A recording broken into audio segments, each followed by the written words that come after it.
डोटासरा ने दी सलाह, वसुंधरा राजे से कोचिंग ले सीएम शर्मा। नमस्कार, मैं कीर्ति भारद्वाज, चैनल 4 न्यूज राजस्थान पर आप सभी का स्वागत है। राजस्थान की राजनीति में एक बार फिर बयानबाजी तेज हो गई है।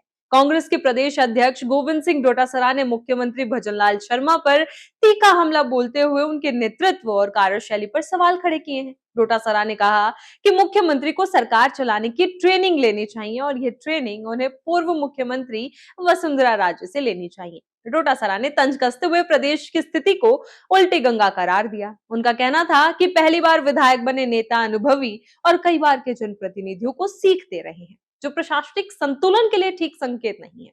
उन्होंने आरोप लगाया कि प्रदेश में शासन व्यवस्था बिखरी हुई है और किसी भी स्तर पर जवाबदेही तय नहीं हो पा रही है। उन्होंने सरकार की कार्यप्रणाली पर सवाल उठाते हुए कहा कि मुख्यमंत्री से लेकर मंत्री और विधायक तक जिम्मेदारी टालने का खेल चल रहा है। डोटासरा के मुताबिक आम नागरिक अब जब अपनी समस्या लेकर सरकारी तंत्र के पास जाता है तो उसे हर स्तर पर निराशा ही हाथ लगती है।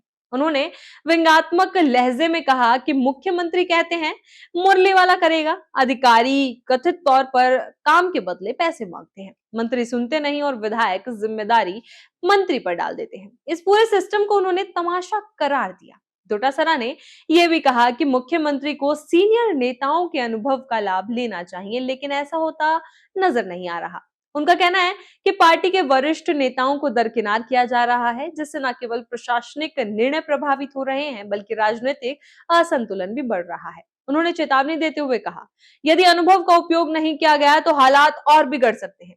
अजमेर के विकास कार्यों को लेकर भी उन्होंने सरकार को घेरा। डोटासरा ने दावा किया कि पिछले 5 वर्षों में कोई बड़ा और ठोस विकास कार्य दिखाई नहीं देता। उन्होंने सवाल उठाया कि एक दो छोटे कामों के अलावा क्षेत्र में क्या ठोस प्रगति हुई है।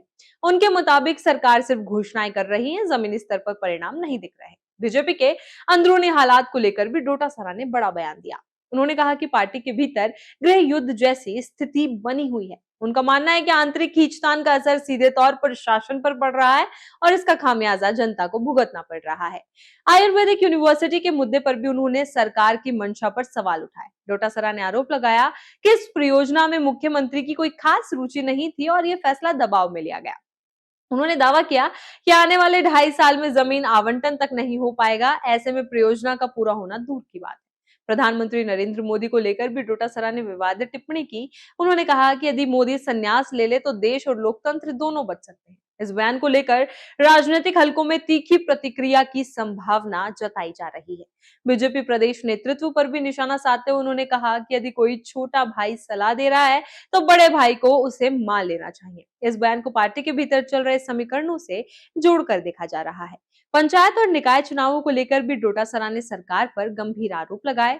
उन्होंने कहा कि सरकार हार के डर से चुनाव टाल रही है और संवैधानिक प्रावधानों की अनदेखी कर रही है। उन्होंने 73वें और 74वें संविधान संशोधनों का हवाला देते हुए कहा कि समय पर चुनाव करवाना सरकार की जिम्मेदारी है और कोरोना जैसी असाधारण परिस्थिति के अलावा कोई बहाना स्वीकार्य नहीं हो सकता।